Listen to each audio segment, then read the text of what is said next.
there, and welcome to Misinformation, where you'll get information that you likely missed on the mainstream media. So today we're going to be talking about, are those V mandates constitutional, or are they not really so constitutional? The Gettysburg Address was written by Abraham Lincoln, and in it he made a very profound statement. He stated that this nation, under God, shall have a new birth of freedom, and that the government should be for the people, by the people, and of the people, and that this idea should never perish from the earth. Now, why would he say that? Why would he say that the government should be by the people, for the people, and of the people? Because he had witnessed what it was like when it was a dictatorship or one person running an entire government and imposing their own ideas on the people. So, our founding fathers seem to have agreed with him when they wrote the Constitution. The first 3 articles of the Constitution establish the foundation of our government. Okay, we're going to take it back a little bit to government class, but bear with me here. We have our legislative branch, we have our executive branch, and we have our judicial branch. The legislative branch, if you notice, is the very first part of the Constitution. It's in Article 1, and there's a reason why it is number 1. It's by design, because in this government, the people are number 1. The legislative branch makes laws based on the people that they're representing. So you have the House of Representatives and the senators that represent your area. They listen to the voices of the people, and then they go in and they make laws, and then they challenge each other. They challenge each other to be able to polish these laws and make them as effective as possible. And then they go before the president to execute the laws. Now, if there's any kind of discrepancy or any concerns with regard especially to the Constitution, then it would go to the Supreme Court. So we see here that our government is unique. There are plenty of other countries that don't work that way, where there is one person who is imposing their own ideas without anyone challenging them and saying, this is what I think is best for the people. You know what? If we were to take a trip down memory lane and remember history, we could see what happened in many of those cases. In Germany, there was Hitler. He imposed his ideas of who were worthy of life and who weren't worthy of life. And under his reign, 6 million people were horrifically murdered. If we go to China, you ever heard of Mao? Mao, too, had ideas of the way he thought things should run. Anyone who disagreed with him or anyone who didn't fit into his mold was a life that wasn't worth anything. And during his reign, 40 to 80 million people were murdered. Russia, we have Stalin. Same thing.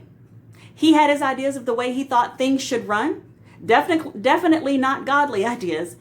And under his reign, 20 million people died. Those are historical figures, but they're people. And we're not so far removed that we can't fall into those same kinds of hands. Maybe our president needs to be reminded that when he stepped into office, that he took an oath. And in that oath, he said that he would preserve, protect, and defend the Constitution to the very best of his ability. He promised that that's what he would do. His latest mandate clearly is not doing that.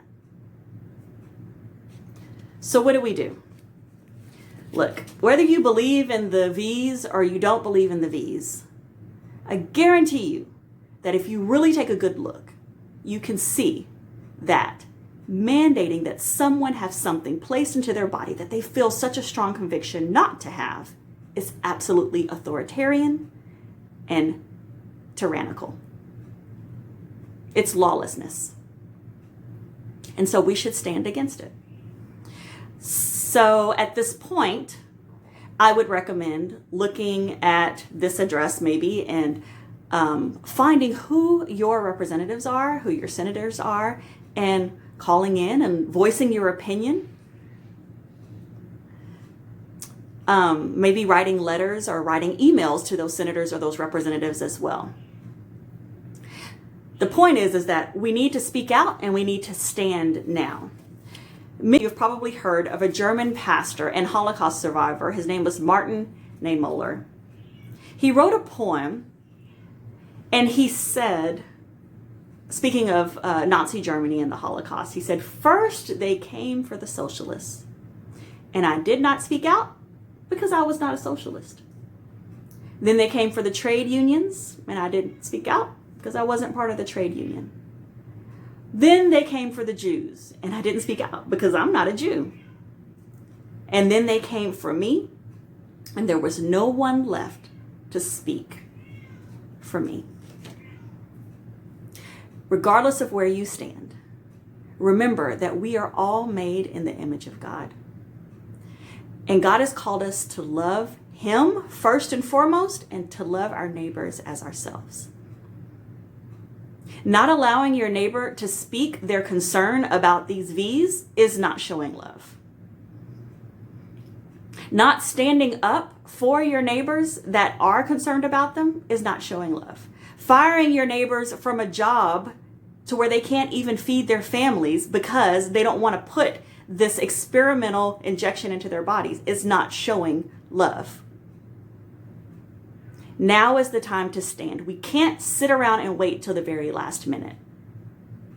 Now is the time to make sacrifice. And let me finish on this note. I've talked to many, many people that are scared out of their wits about this. They feel convicted to not take the V for whatever reason. And for some, they've already been coerced into taking it for fear of losing their jobs, for fear of disappointing family members, for fear of disappointing friends.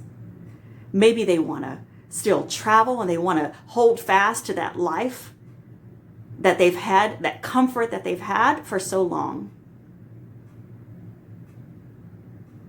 I can't help but think that when Jesus said, there are those that want to keep their life and they will lose it.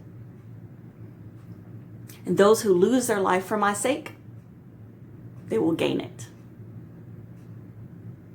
Is this a time where that test is put into play?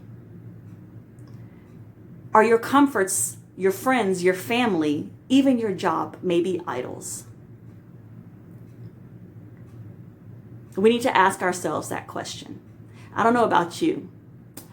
Yeah, I want everything to go smoothly with me as well. I want to be right with my family. I want to be right with our income, and I want for my husband to be able to keep his job, and I want my friends to agree with me and like me. But most of all, my desire is to please God.